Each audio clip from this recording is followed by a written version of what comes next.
आज फिर से हिटलर का उदय हम लोग समझेंगे कि हिटलर का उदय कैसे हुआ। तो सबसे पहले हिटलर का जन्म जो हुआ 20 अप्रैल 1889 को ऑस्ट्रिया में हुआ था। ऑस्ट्रिया में हुआ था।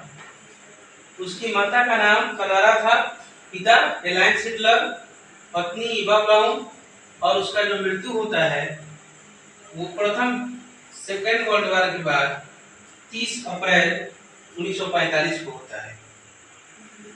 लेकिन हिटलर जो है अर्थव्यवस्था, राजनीतिक और समाज से या समाज में गहरे या गहराते जा रहे संकट के बीच हिटलर के सत्ता में पहुंचने का जो रास्ता है वो साफ कर देता है, साफ हो जाता है। जब हिटलर जो था उसका जीवन जो है बेहद गरीबी में गुजरा था, गरीब घर का लड़का था, कोई रोजी रोटी नहीं होने के कारण उसने प्रथम विश्व युद्ध में जर्मन फौज के रूप में, जर्मन सेना के रूप में, कॉर्पोरल के रूप में अपना नाम दर्ज करवा लेता है। और दर्ज करवाने के बाद वो अग्रिम मोर्चे पे काम करता है। अग्रिम मोर्चे पे काम करते हुए वो एक संदेशवाहक बन जाता है। और संदेशवाहक के बाद जब विश्व युद्ध समाप्त होता है तो जर्मनी की सेना में उसे कुछ तमगे दिए जाते हैं, मेडल दिए जाते हैं, जिससे उसका मनोबल आगे बढ़ जाता है। लेकिन प्रथम विश्व युद्ध में जैसे जर्मनी हार जाता है, हारने के बाद वो बहुत दुखी होता है। वर्साई की संधि होती है। वर्साई की संधि में जैसे पूरे खर्च जो है विश्व युद्ध का उसके ऊपर लाद दिए जाते हैं, उसको देने का आश्वासन दिया जाता है, उससे वो और आग बबूला हो जाता है। तो उसने क्या करता है कि सन 1919 में वर्साई की संधि के बाद एक छोटा सा पार्टी बनाता है या उस पार्टी का सदस्यता ग्रहण करता है, जिस पार्टी का नाम है German workers party. German workers party की सदस्यता वो ग्रहण करता है। इस पार्टी पे वो नियंत्रण स्थापित करता है। धीरे धीरे उस पार्टी को अपने कब्जे में ले लेता है और लेने के बाद सर्वे सर्वा इस पार्टी का बन जाता है। बनने के बाद वो पार्टी दूसरा चेंज करता है। उस पार्टी का नाम है नेशनल सोशलिस्ट पार्टी। जब वो दूसरा पार्टी चेंज करता है तो दूसरे पार्टी का नाम है नेशनल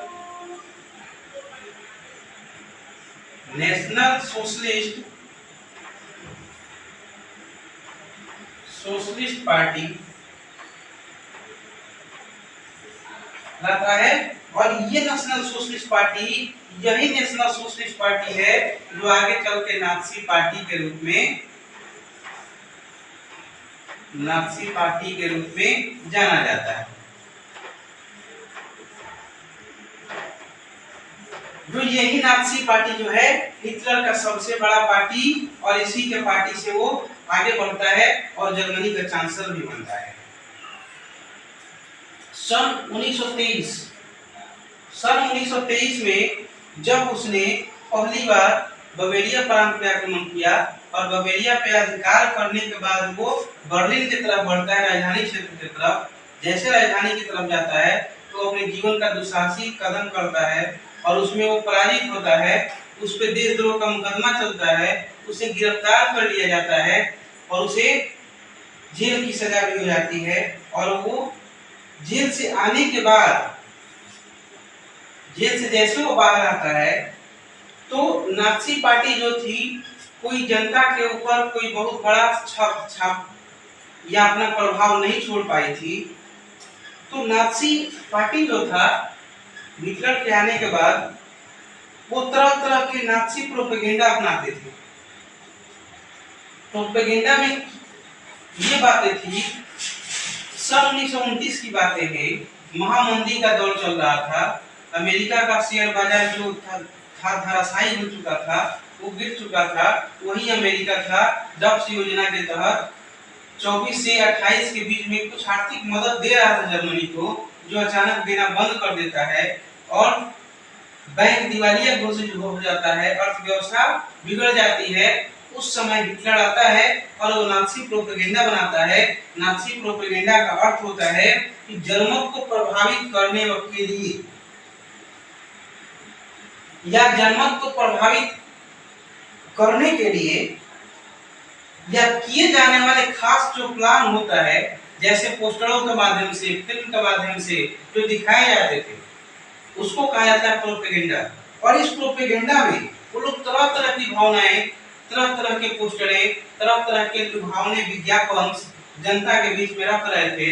ये कह रहे थे कि जो जर्मनी का जो प्रतिष्ठा वर्साई की संधि में खो गया है, उसको हम वापस दिला देंगे, युवाओं के लिए रोजगार दिला देंगे, और जो अर्थव्यवस्था बिगड़ चुकी है उसको हम वापस दिला देंगे। वो इस तरह की बातें करता, तरह तरह की बातें की जाती और इसी बातों में जनता को लुभाने का प्रयास किया जा रहा था। 29 का जब इलेक्शन होता है जर्मन राइख स्टॉक के लिए, जर्मन संसद का नाम था, जर्मन संसद का नाम जो था राइख स्टॉक था, राइख स्टॉक था। इसके लिए जब 1929 में इलेक्शन होते हैं तो नाज़ी पार्टी को मात्र 2.6% वोट मिलते हैं। लेकिन जैसे 32 का इलेक्शन होता है, 1932 का जब इलेक्शन होता है, उस 32 के इलेक्शन में सबसे बड़ी